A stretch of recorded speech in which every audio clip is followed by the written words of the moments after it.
kulanka lagu taageerayay heshiis ay hore u wada gaareen dawladda Soomaaliya iyo ururka shaqaalaha adduunka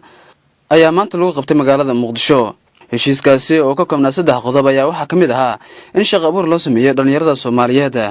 kulankan taageerada ayaa waxaa soo qabanqaabiyay rugta ganacsiga iyo warshadaha Soomaaliyeed waxaana ka soo qayb galay bulshada qaybaheeda kala duwan iyo marjaraf kale. Maxamed Abuukar Zubeer oo ah gudoomiyaha xiriirka ururka shaqaalaha Soomaaliyeed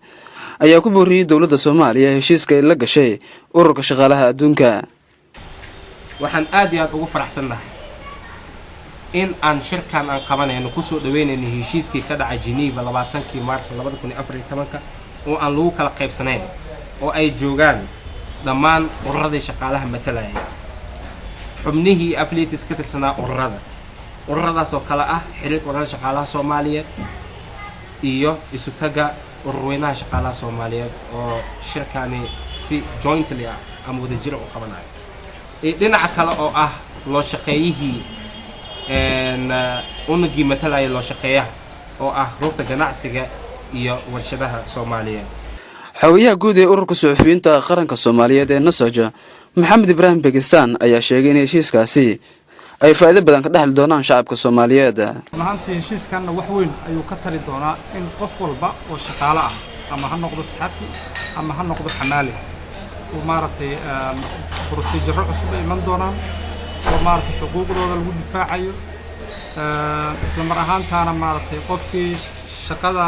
hadii la shaqaalaysiiyana ay sida hadda uu sheegay ay adkaan doonto xitaa in shaqada laga qaado uu yeelan doono meel oo reference u dacwad tago. gabagabadii munaasabadii lagu taageerayay heshiiskii ay hore u wada gaareen dawladda Soomaaliya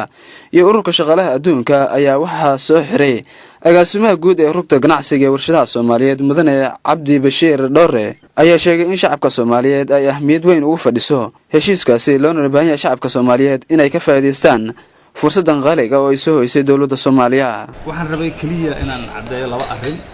oo runtii aad muhiim u ah ummadda Soomaaliyeedna mustaqbalkooda wax ka bedeli doona